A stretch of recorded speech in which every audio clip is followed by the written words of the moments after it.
The spring of 1865 found the Confederacy on its last legs. Years of brutal war had taken their toll.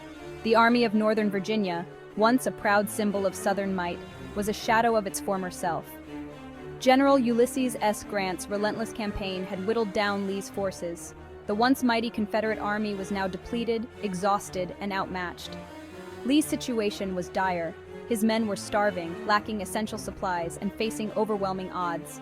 Grant's army, by contrast, was well supplied and reinforced. The Union war machine seemed unstoppable. Lee found himself trapped at Appomattox Courthouse, a small village in Virginia. The writing was on the wall. The war was lost. The disparity in strength was stark. Grant had over 100,000 men at his disposal, a mix of seasoned veterans and fresh recruits. Lee commanded a mere 30,000, many of whom were wounded, sick, or utterly exhausted.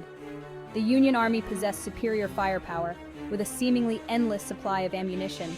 The Confederate Army was outgunned, outmanned, and on the brink of collapse.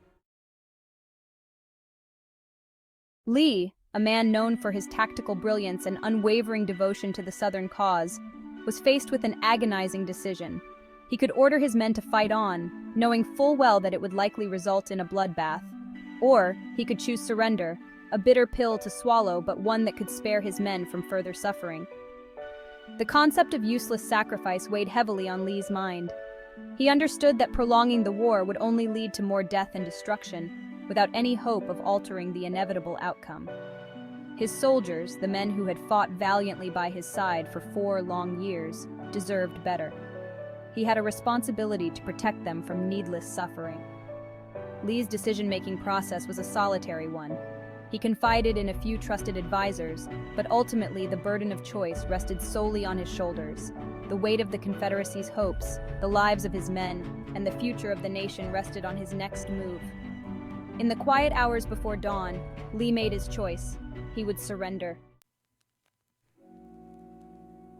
On April 9, 1865, Lee met with Grant at the McLean House in Appomattox Courthouse. The meeting was brief but historic. Lee, dressed in his finest uniform, formally surrendered the Army of Northern Virginia. Grant, in stark contrast, wore a simple soldier's uniform. The terms of surrender were generous, reflecting Grant's respect for Lee and his desire for reconciliation. The news of Lee's surrender spread quickly, bringing a wave of relief to the war-weary North. Church bells rang out, crowds cheered in the streets, and newspapers declared the war over. For the Union, it was a moment of triumph, a validation of their long and bloody struggle to preserve the nation. In the South, the news was met with disbelief and despair. Many had clung to the hope that Lee, the Marble Man, would somehow find a way to snatch victory from the jaws of defeat. His surrender shattered those hopes, ushering in an era of uncertainty and change. The Confederacy was no more. Lee's surrender marked the beginning of a long and arduous process of healing and reunification. The nation was deeply divided, scarred by years of bloodshed and bitterness. The South, its economy in ruins and its social fabric torn apart, faced an uncertain future.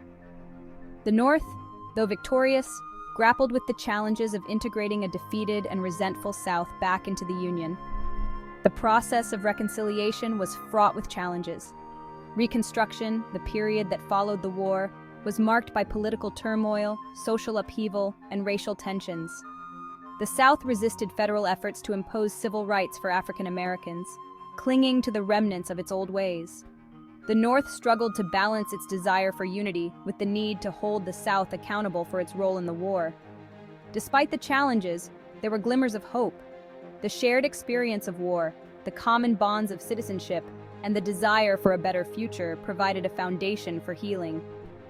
Slowly, painstakingly, the nation began to stitch itself back together. Lee's surrender at Appomattox reverberates through American history.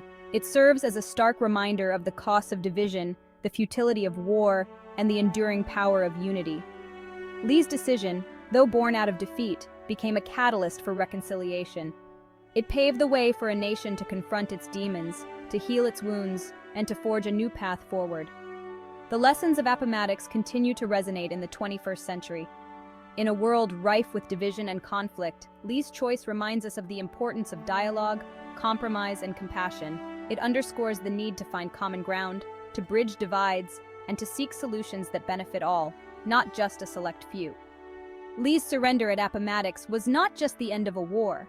It was the beginning of a new chapter in American history. It was a moment of profound sadness, but also a moment of hope. It marked the end of an era of division and the dawn of a new era, one in which the nation, though scarred, could strive for a more perfect union.